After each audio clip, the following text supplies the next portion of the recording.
Tell us in the comments where you are watching from and subscribe if you want to follow the full cinematic series. Now sit back, settle in, and let the story begin. Their origins were quiet and pragmatic. A sequence of meetings in small rooms where coffee cooled and maps were folded with deliberate care. And the idea that would become Operation Treetop began as a single, uneasy question: how to watch the world in places where maps ended and the sky itself seemed to close in, where movement dissolved into canopy and the air held more rumor than fact. In the years after the Great Conflict, as governments rebuilt and alliances formed in public halls, the unseen problem was different and more granular. It required presence where formal power could not reach, and the solution demanded an agency capable of patience, discretion, and the craft of human connection. Operation Treetop emerged from that imperative not as a single plan but as a set of principles. Find entry in places others called inaccessible, cultivate relationships inside communities that moved with seasons, and learn to read the land as a language rather than an obstacle. Those who drafted the operation called it modestly at first a reconnaissance program, a way to gather weathered observation and first-hand judgment from far corners that official channels ignored. Yet from modesty, it grew into ambition because the world was changing, and with it, the nature of influence. The architects of Treetop were not generals in uniform, but a quieter breed of professional cartographers who understood how valleys funneled traffic linguists who mapped dialect shifts. Medics who moved among mobile clinics and learned to ask questions that opened doors, and field officers whose tradecraft was humility more than audacity. They built their initial teams from people who could live small and listen, who knew how to enter a market without announcing their foreignness, and how to leave with only the memory of a conversation. Training began in earnest in safe compounds where the smell of old leather and ink mingled with the low drone of generators. Recruits learned to fold themselves into routines, to become as unremarkable as the coffee vendor on a corner, to pick up on what was missing from a report rather than what it contained. They practiced patience. Because the first rule of Treetop was that time was an ally, the longer one could watch without altering the scene, the truer the picture that would form. Equipment was tailored to the mission's humility. Instead of grand sensors or dramatic break-ins, engineers sketched tools that fit into ordinary life: a watch that could collect a few precious minutes of audio, a lens small enough to hide in a sewing machine, a transmitter that mimicked the heartbeat of a radio set already in use.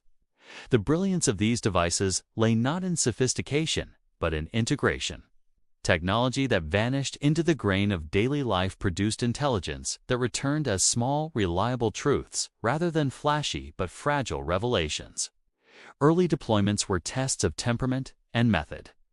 Small teams traveled quietly, sometimes by foot for days, slipping into mountain hamlets or quiet river towns where suspicion was less intense than hunger for conversation. They cultivated ties with local traders, medical workers, and teachers, discovering that information moved where trust existed, and that a single well-placed question could reveal a thread that connected to a far larger tapestry. Reports came in as stitched anecdotes: a new shipment arriving through an unusual dock, a series of nighttime meetings between men in plane, clothes and engineers at a road project, a sudden change in ration distribution that hinted at realignment. Analysts in distant rooms learned to assemble these fragments into patterns, to test them against weather reports, shipping manifests, and the cadence of radio soaps. This was intelligence as craftsmanship, not as spectacle. The first successes of Operation Treetop were quiet and cumulative. A lonely radio ham reported a frequency shift that led to the discovery of a covert relay. A seamstress noticed a man buying nails in small quantities that later corresponded with the construction of a hidden cache. A fisherman mentioned a ship that arrived without standard paperwork and left at dawn with its lights off. Each discovery validated the approach. Intelligence gathered at the human scale could expose large-scale movements before they ripened into crises. But Treetop also learned lessons the hard way. The delicate webs they wove could be severed by impatience or arrogance. An overreaching attempt to secure a source too quickly collapsed a network that had taken months to build. A lack of cultural patience led an officer to repeat a phrase in a meeting that carried a tone of command rather than curiosity, alienating an invaluable informant. These costs taught the operation to value subtlety over speed and human resilience over technological promise. Leadership adapted its doctrine: never substitute a device for a relationship. Never let intelligence collection consume the goodwill that made it possible. In headquarters, the program's architects argued about metrics, about how to quantify patient work. Some favored numerical outputs, lists of contacts, and reports. Others insisted on qualitative measures. How many conversations reached a depth where people spoke of intentions rather than events? How many tangles of rumor could be traced to a single, verifiable movement? Over time, a hybrid system emerged, one that married careful data entry with human judgment and red team skepticism. The idea of redundancy became central. Cross-verify a market rumor with satellite imagery, if possible, but also with a schoolteacher's casual remark, a port ledger, and a night watchman's anecdote. That doctrine would prove indispensable as Treetop. Theater expanded beyond nearby valleys into regions where language fractured and loyalties braided in complex ways.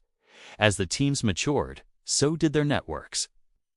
A field officer in a jungle outpost would cultivate contacts not as exploitable assets, but as partners in observation. Some locals wanted nothing to do with politics. They preferred to trade in facts: where shipments came from, what trucks carried, where men slept. Others, moved by quiet grievances, offered insights into shifting alignments. The operation learned to respect the full range of motives, recognizing that trustworthy information might come from someone whose motivations were entirely personal rather than ideological. Meanwhile, analysts refined techniques to translate human texture into strategic value. They stopped treating reports as isolated signals and began mapping them as living systems with flows and bottlenecks.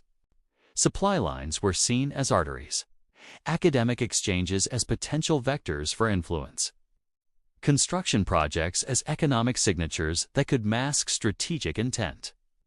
This systems approach allowed planners to simulate potential outcomes and to present leaders with options rather than predictions. Commanders appreciated that Treetop rarely offered certainty, but it did offer early windows of opportunity, the chance to apply diplomacy, aid, or discreet pressure before a situation hardened into a hazardous alignment. The reputation of Operation Treetop grew quietly within circles that mattered. Allies sought methodologies, and liaison officers arrived to learn how to cultivate networks that could survive scrutiny. Yet with recognition came new complications. Rival services took note and adapted. Adversarial actors began to test the seams of networks with deliberate misinformation and staged events. Treetop met these challenges by doubling down on cross-validation and by training officers in the art of graceful skepticism, to receive a story fully, but to test it gently through multiple independent channels. In the field, the human cost of such work was never abstract. Long deployments strained families. Officers sometimes lived for years under assumed names, learning new customs and sleeping in rooms painted by other people's lives. The agency instituted measures to safeguard psychological resilience, regular rotations, and careful exit strategies for both officers and trusted sources. These institutional supports were as crucial to mission success as any gadget concealed in a button or pen. As seasons turned and the first years of Treetop accumulated into a decade of disciplined patience, the operation's influence became apparent in ways that never made headlines. Small interventions, a timely shipment of agricultural supplies, a discreet engineering grant to repair a bridge shifted local loyalties away from destabilizing actors. Quietly shared intelligence prevented misunderstandings that could have spiraled into violence. Advisors working through local ministries helped design procurement systems that reduced opportunities for exploitation. Treetop operated through these soft levers because it understood that stability was rarely won by single decisive acts, and more often preserved by patient structural adjustments. In the end, the birth of Operation Treetop demonstrated a crucial truth about modern intelligence. That presence, not just penetration, created durable insight. Where heavy-handed intrusion produced resistance, a modest, observant presence generated trust and actionable truth. The mission that had begun as a modest reconnaissance initiative had become, through care and iteration, a model for watching the world where maps frayed and formal power could not reach. And it prepared the agency for an age in which information would flow unevenly and influence would be measured in the quiet choices of communities rather than in armies on a map. The operation matured into an architecture of patient observation, and its first networks stitched themselves across borders, through markets, along rivers, and into the treetops themselves, leaving a legacy of craft, restraint, and quiet effectiveness that would shape every covert mission that followed. The early networks of Operation Treetop were taking shape, but without the right agents, these networks were nothing more than threads drifting in unpredictable winds. The agency needed people who could enter a village without disturbing the dust, who could walk through crowded streets without catching a single curious glance, who could sense the texture of a place, not by what was visible, but by what everyone avoided speaking about. These were not ordinary operatives. These were the men and women who would become known internally as the Fogwalkers, the silent backbone of the operation's covert presence. Their recruitment was quiet, selective, and almost instinctual. The agency didn't look for flashy resumes or decorated service records. Instead, they watched for individuals who blended naturally into their surroundings, who listened more than they spoke, who understood people not through interrogation, but through empathy. Some were linguists who could switch dialects mid-sentence. Others were anthropologists who felt more at home in remote villages than in modern cities. And some were simply calm souls who could build trust without ever appearing to try. These agents were pulled slowly into the program, each tested with small tasks that revealed not their courage, but their patience. Their training compound sat low against distant hills, hidden behind agricultural stations and dusty roads so ordinary that even passing travelers barely glanced at it. Inside, however, a world of discipline unfolded. Mornings began with silence, not drills. The trainees sat in low-lit rooms, learning to attune themselves to background noises, the rhythm of distant footsteps, the difference between casual chatter and coded concern. Their instructors told them again and again that the most important weapon they carried was not a gadget, but awareness. Days were long and layered. In one room, they practiced adopting local customs so deeply that they became second nature. In another, they studied improvised tradecraft, gently woven into everyday objects. A matchbox that recorded short bursts of sound. A hand-woven bracelet with a hidden microcompartment. A pen whose ordinary ink could be replaced with a quick-drying coded formula. But the philosophy remained constant. Nothing should look unusual. Nothing should feel engineered.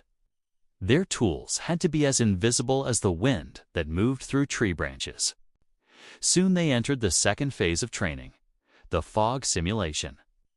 This was a sprawling, controlled environment shaped like a small region, complete with narrow alleyways, crowded markets, checkpoints, tea stalls, and unpredictable human interactions played by role actors who had only one rule: behave naturally.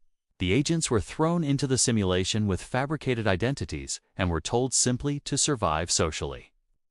Gather information and exit unnoticed. Any direct move, any careless phrase, any deviation from the rhythm of the environment earned them immediate extraction and days of corrective drills. Some trainees excelled with surprising ease. They moved through the simulation like familiar travelers, exchanging simple greetings, helping a vendor lift a crate, sharing tea with locals who did not realize they were part of a test. Others struggled. One recruit spoke too confidently during a conversation and immediately attracted questions that hinted at suspicion. Another forgot a small cultural gesture during a meal and unintentionally offended a host, collapsing the entire interaction. The instructors watched quietly, taking notes, refining each trainee's strengths and weaknesses. Nights were reserved for a different kind of lesson. Agents sat under dim lights with maps spread across wooden tables. They learned not just geography, but emotional terrain which routes travelers used during harvest season, which paths merchants avoided during heavy rains, which neighborhoods were quiet because of fear rather than peace. They studied how rumor traveled, how a single phrase could ripple through a village and alter its morning routine.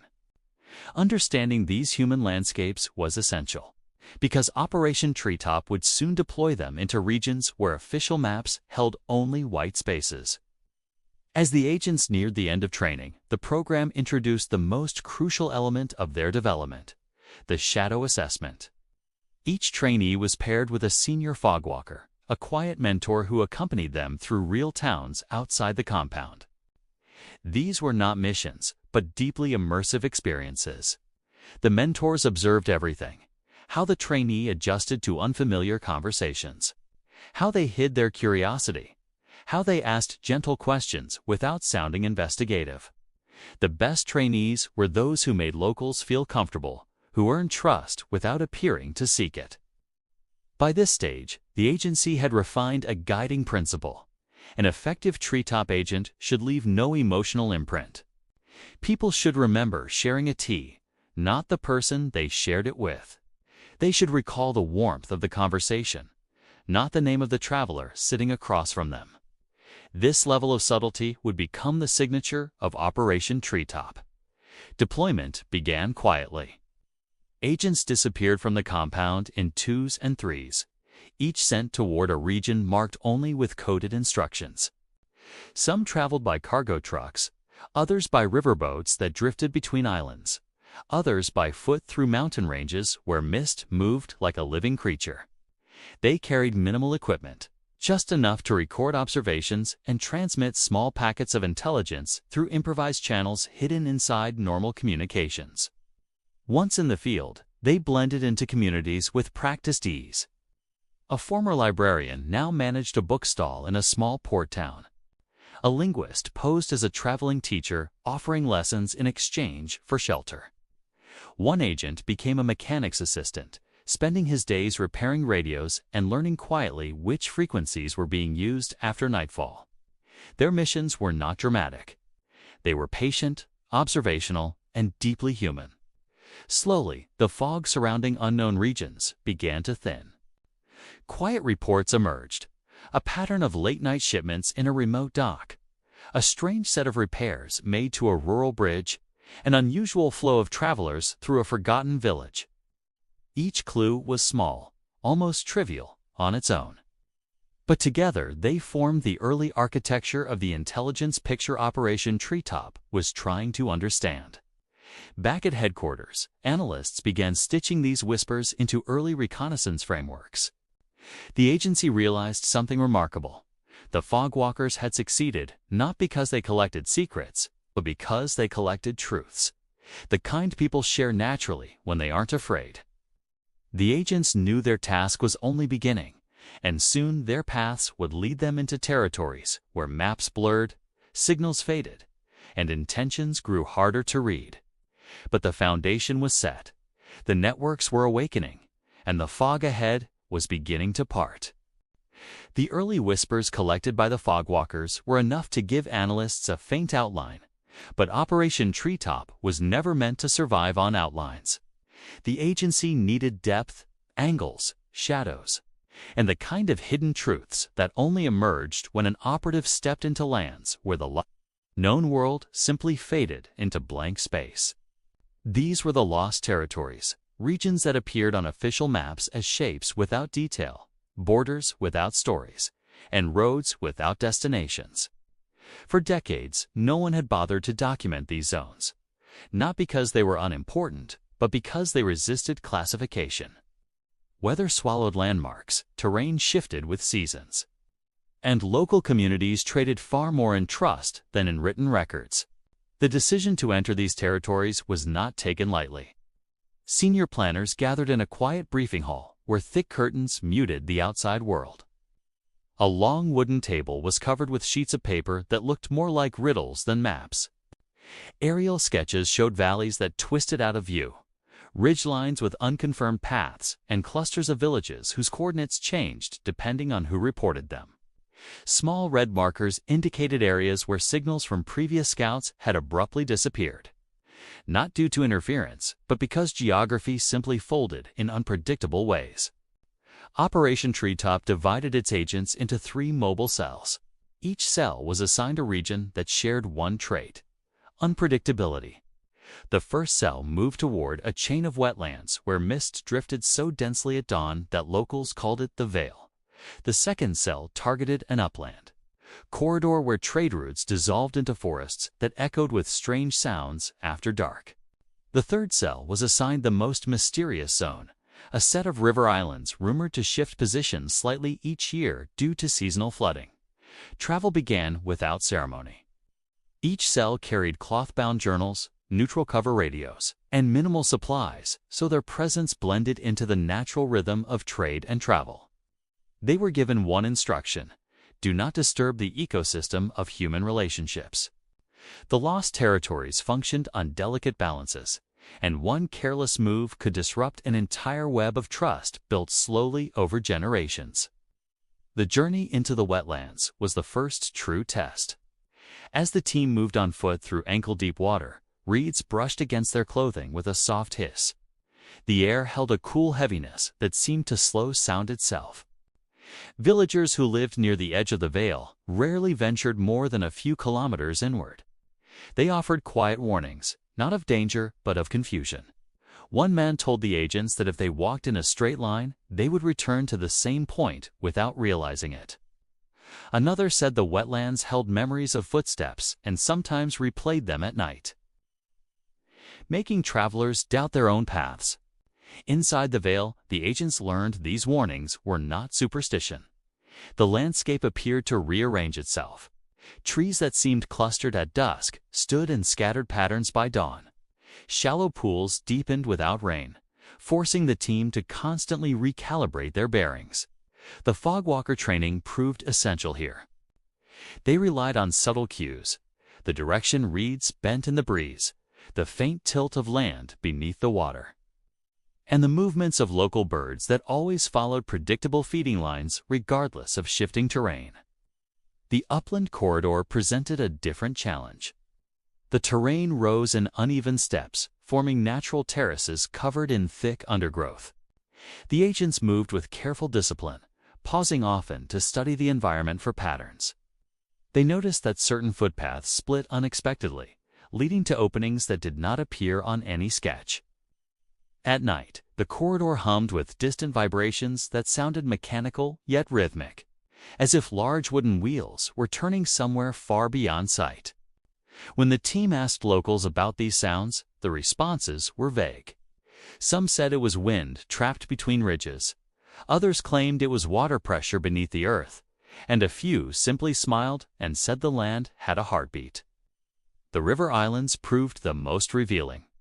The team traveled by paddling through narrow channels where the water reflected the sky like polished glass. The islands were lush with layered vegetation, and small communities lived in stilt houses that swayed gently with the current. The agents observed that these people communicated in gestures far more than words, possibly because sound carried too easily across open water. Trust here was built slowly, but once earned, it flowed freely. The agents discovered that the movement of the islands was not myth. Seasonal currents reshaped the waterways, subtly altering shorelines and shifting entire clusters of land by a few meters each year. The locals adapted by memorizing natural markers, such as the tilt of certain trees or the pattern of stones beneath the shallows. For the agents, this meant that no static map could ever capture the region's true structure. They had to learn how the land breathed. Each cell gathered micro-intelligence: which trails were safe, which villages acted as communication hubs, which crossings were unreliable after sunset. These findings were relayed through improvised signals disguised within normal trade messages. Analysts at headquarters pieced together the data into dynamic overlays that changed like living organisms, finally giving Operation Treetop a realistic grasp of the lost territories. But deeper inside these regions, the agents sensed more than environmental mystery. There were subtle signs of organized movement, hidden footprints near river junctions, faint markings on trees that did not match local practices, and late-night lantern lights visible only for seconds before vanishing behind rising mist. These clues hinted at the presence of another network operating quietly within the same territories, one that moved with purpose but left almost no trace. The fogwalkers pressed forward, aware that they were no longer alone in territories where even the land shifted. The next stage of Operation Treetop would not simply be exploration, it would be pursuit. The intelligence trickling back from the lost territories didn't just challenge old knowledge, it completely shredded the very idea of what a reliable map even meant. At headquarters, analysts spread sheets, sketches, and annotated field notes across long conference tables until it looked like a cartographer. Hurricane had swept through the room. Yet even in that chaos, patterns began to whisper through the clutter. The first revelation was subtle. 3 different cells had noted tree markings that didn't match any local customs. When those markings were placed together on a wide canvas, they formed a directional sequence, not random scratches. Whatever hidden network existed inside those territories, it wasn't wandering. It was navigating with intention, following a route built from signs no outsider would ever guess to interpret. This forced the analysts to rework their strategies, replacing classic gridded mapping with dynamic overlays that behaved more like living organisms than drawings. The Vale wetlands produced the most surreal sketches. Agents documented how clusters of reeds leaned consistently during early morning breezes, creating natural pathways visible only during certain hours of the day. These reed paths shifted with the weather, making them ephemeral but reliable for those who understood the rhythm. Analysts marked these on transparent sheets, layering each observation over the previous one until the wetlands revealed hidden corridors no official map had ever acknowledged. In the upland corridor, the strange nighttime vibrations proved even more interesting. The agents started recording them with a palm-sized acoustic sensor disguised as a trader's compass. When analysts examined the sound profiles, they noticed repeating intervals, almost like coded timing signals. If the land truly had a heartbeat, it was beating in patterns far too deliberate to be natural.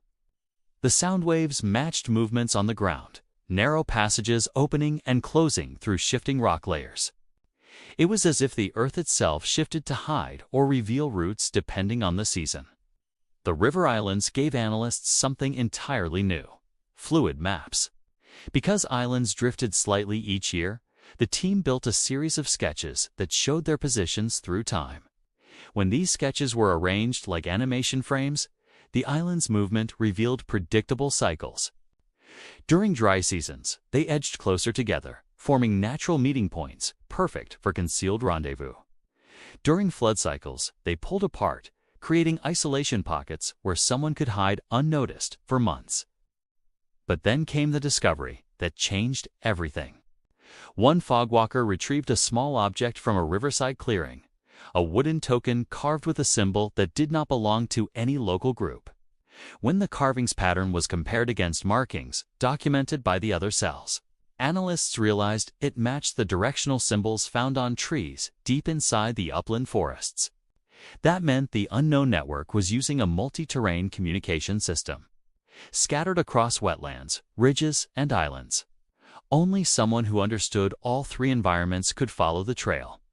This finding electrified the room. The analysts started building what they called the silent map, a master chart where each clue, whether a reed path, an acoustic pulse, or a drifting island, was translated into a code layer.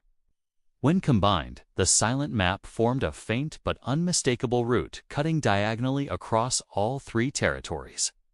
It avoided villages, bypassed natural choke points, and aligned with terrain features that shifted just enough to erase tracks. No wonder no one had ever spotted this network. Their entire navigation system was built on things nature hid every few days. But then the silent map revealed something even stranger. The final layer showed that the unknown route led toward a region marked on old archives only once. A blank patch labeled the Quiet Zone. It was a place with no documented settlements, no trade routes, not even folklore. As if everyone who lived near it had agreed never to speak about what lay inside. And yet the silent map's faint route pointed directly toward its heart. The analysts froze. This wasn't coincidence. This was coordination. Operation Treetop realized the truth. They weren't mapping the land, they were mapping someone's movements inside it. The fogwalkers were ordered deeper, toward the Quiet Zone. Whatever waited there wasn't just part of the mystery. It was the center of it. The sentence echoed like a quiet drumbeat inside the minds of Langley's planners as Operation Treetop crossed from scattered reconnaissance into something far larger. The hidden sketches, the silent maps, the coded aerial lines. They were no longer just curiosities collected in secret. They were the skeleton of a network waiting to be born. A network that would thread through forgotten valleys, abandoned trade paths, unmarked forest clearings, and nameless hilltops where only wind dared to pass. Agents who once worked individually, each holding their own small piece of the puzzle, were now pulled into a single, invisible web. Orders arrived in envelopes that dissolved in water. Instructions were whispered during staged arguments in local markets. Safe houses were disguised as broken barns, collapsed huts. Even shepherd shelters on ridges where CIA teams would rest for 30 seconds before moving again. No man stayed still. No message stayed in one place. Everything flowed like water, always moving, always adapting. Treetop's leaders created a system where no agent knew the full map, yet every agent felt the pressure of something enormous taking shape above them. Field Operative Hale described it as standing inside a machine whose gears you can feel but never see. And he wasn't wrong. Each radio burst, each coded footstep pattern left in the dirt, each faded aerial sketch pinned on Langley's internal boards, all contributed to the formation of this covert grid. Communication nodes were placed on high ridges where signals could bounce unseen. They used improvised technology. Simple receivers buried in hollow logs, silent tapcode transmitters hidden inside abandoned wells, and mirror flashes timed to look like random sunlight. Nothing felt official. That was the point. Official things could be traced. Treetop things lived in shadows. As this network expanded, the agents at its core began to move with a new kind of discipline. Recon teams that once traveled with hesitation now moved like ghosts, crossing multiple territories in hours, never leaving obvious trails. Couriers ran coded routes through forgotten territories, carrying slivers of intelligence that only made sense once combined with 5 or 6 other pieces collected elsewhere. And when their paths crossed, even accidentally, they exchanged signals with nothing more than a touch to the wrist or a slight adjustment of their packs. Meanwhile, in Langley, analysts watched as pieces aligned in ways no one expected. Routes they had mapped in theory suddenly matched with real-world safe paths confirmed by recon agents. The strange cluster of abandoned hill stations formed a natural chain of viewpoints. The hidden passes between forested ridges lined up perfectly with the sketched aerial corridors from earlier missions. It was as if the land itself had been waiting for someone to decode it. This was the heart of the Treetop network, a living system built from nature's own hidden architecture. The forest canopy served as both shield and guide. Valleys acted as natural tunnels. Rock structures became points of communication. Even the winds, predictable at certain hours, helped carry coded whistle signals farther than any man could shout. But networks, no matter how quiet, create ripples. And soon, those ripples were noticed. Strange movements were reported by local watchers. Traders who traveled the old routes claimed they saw flickers of lantern light where no villages existed.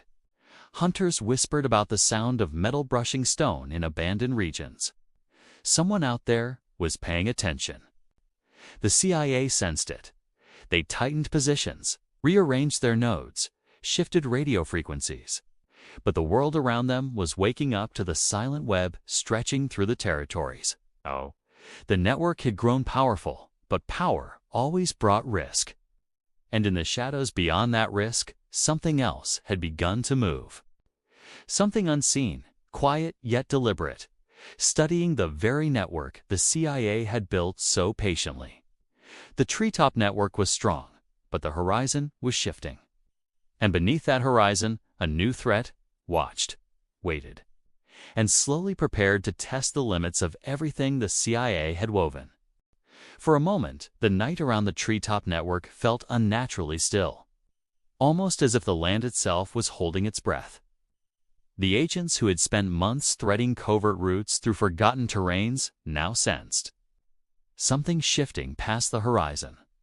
It was the kind of tension that didn't announce itself through noise, but through silence, the heavy kind that presses against your ribs and makes your instincts twitch. This was where the real test began. Now that you're here, family. The first sign of trouble emerged in fragments. Strange radio echoes that didn't match any known transmission pattern. Footprints found outside their forward tent, so faint and deliberate that only a trained operative could spot them. Maps being shifted mere inches when no agent claimed to have touched them. Small, precise disturbances that felt too intentional to ignore. Shadows slipping through the perimeter but leaving no trace. Someone was watching them, learning their rhythms, waiting for the perfect fracture in their operation. Miles away, Agent Corbin cross-referenced unusual signals intercepted from a ridge. The numbers didn't lie. Someone was quietly charting paths through the same territories the CIA had mapped in secrecy. It meant only one thing. Another force had begun its silent approach. A force with patience and knowledge similar to their own. That was what terrified them the most. Anyone can wield power. Only a few understand patience. Meanwhile, deep inside the temporary outpost carved between two jagged cliffs, the agents began to notice environmental shifts. Winds that suddenly changed direction despite stable weather forecasts. Unexplained interference in their compass bearings. Faint metallic sounds echoing through canyons known to be abandoned for decades. This wasn't nature. This was someone manipulating the environment around them, using terrain as a weapon and information as its blade. Their intelligence reports from aerial reconnaissance began to change tone. Where once they saw open, unoccupied routes, now shadows pooled near valleys. Forest patches looked disturbed. Distant torchlight flickered for seconds before vanishing. Even local wildlife patterns were disrupted. Places teeming with nocturnal life were suddenly silent. Something powerful moved across those lands with intent. The team lead, Arden, gathered the core agents of the Treetop network. His voice was calm, but beneath it lay a tightening thread of unease. They had spent months mastering covert movement, mapping hidden trails, and building an invisible network under the world's nose. But now, something else had stepped onto their board. This wasn't a direct threat, not yet. It was a tease. A reminder that they weren't alone in the shadows they claimed to own. Agents debated what they were truly facing. Was it a rival intelligence group? A rogue militia force? A hidden faction native to the land? Or something deeper, older, left out of official records for reasons unknown? Nothing made sense. Every guess only deepened the fog around them. The next 48 hours became a study of nerves. Their supply caches were discovered but left untouched. Their tripwire system was triggered twice, but no intruder appeared. Arden noticed coded marks carved into stones near the ridge. They weren't CIA. They weren't military. They resembled symbols used by forgotten surveying groups decades earlier. Whoever was moving out there had knowledge of ancient roots and modern intelligence both. An unsettling combination. Late into the third night, the horizon shifted again. Not with a storm, but with a presence. A low hum rolled across the terrain, faint enough to be missed by untrained ears, but sharp enough for agents to recognize. Someone was tracking them from beyond the visible world, using tools more silent than their own. Through binoculars, Arden caught a glimpse of a distant silhouette, barely noticeable, standing on a dune, watching, studying. Not approaching, not retreating. That figure disappeared seconds later, as if the land had swallowed them whole. Back at base, reports arrived of unexplained smoke columns rising from remote sectors. Smoke that vanished as soon as agents tried to locate the source. Misdirection, psychological pressure. Someone was causing confusion without engaging in combat. This wasn't just opposition. It was someone smarter. Someone testing their structure. Fear didn't break the team, but uncertainty did. What they didn't know created cracks inside their confidence. In covert operations, the unknown is the sharpest blade. Arden ordered the team to remain silent, reduce movement, and conserve information. Their mission wasn't just reconnaissance anymore. It was survival inside a theater they thought they controlled. Every shadow now felt alive. Every silent space felt like an ambush waiting to unfold. Behind the confusion, something larger was forming. A confrontation neither side asked for, but both were now inevitably marching toward. Part 6 froze on a silent, breathless night. One in which all 7 agents stood awake, staring at the horizon where an unseen force had just rewritten the rules of their mission. The moment that horizon shifted, everything the Treetop network believed about the mission quietly shattered. The early morning wind crawled through the dense treetop canopy, carrying with it an eerie combination of unanswered questions and a new, unseen urgency. The agents had been operating on fragments of intercepted whispers that hinted at a covert structure forming somewhere deep inside an unmarked territory. What started as a simple reconnaissance mission had now grown into something that even headquarters had not fully anticipated. Every step the team took from this point had the weight of consequences they couldn't yet measure. The ground beneath their boots felt different. The mission had evolved so rapidly that none of them could say when the shift truly began. Perhaps it was when the first coded message arrived with unexpected gaps. Perhaps it was during the unrecorded flight that hovered too long over the abandoned valley. Or maybe it was simply the moment they realized someone else had been mapping the same territory from the shadows. The air buzzed with a kind of invisible electricity, as if the land itself was carrying a secret the world wasn't ready to reveal. Yet for the team, this land had become the center point of something larger than any operation they had taken part in. Langford, who had led the team since the beginning, took slow steps across the ridge as he studied the faint outlines carved into the soil. They were not natural. Someone had been marking paths that aligned perfectly with the hidden routes the CIA had charted in earlier phases of Operation Treetop.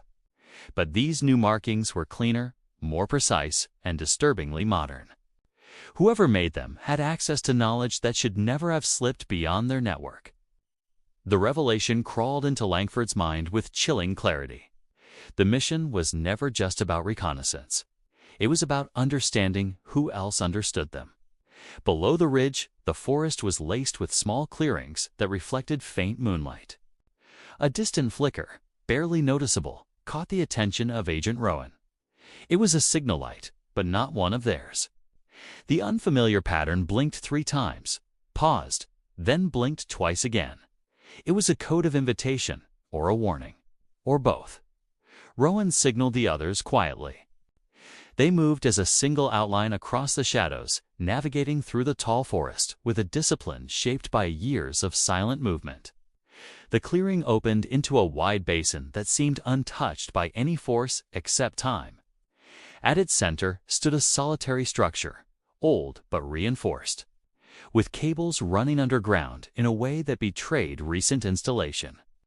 Against the faint breeze, the cables hummed like whispers in metal form. Langford approached carefully, knowing that behind every reinforced wall in the world, there was always a purpose dangerous enough to hide. Inside the structure, the first thing they noticed was the heat. Machines had been running recently. The second thing was the map pinned across the far wall. It wasn't a standard intelligence map. This was a layered chart combining aerial sketches, hidden routes, coded landmarks, and deep territory waypoints. But none of that was the shock. The shock was that it was their map. Their own private Treetop map. Updated, expanded, modified by someone who had access even before some members of the team did. The silence in the room thickened until Langford drew a slow breath. There was no time left to question how this had happened. The better question was why. The mission's climax had arrived, not through confrontation, but through revelation. Whoever mirrored their work had been guiding them unknowingly, leaving subtle hints, nudging their direction, and making sure they reached this exact moment. The operation they believed they were leading had actually been steering them. The team studied the map. A new detail emerged. A final route, marked in deep green, leading toward the far horizon. It symbolized something unclaimed, an objective beyond the known mission parameters. A choice rested within those lines. Follow the route and uncover the architect behind the shadow network. Or seal the findings and leave the mystery buried for another generation.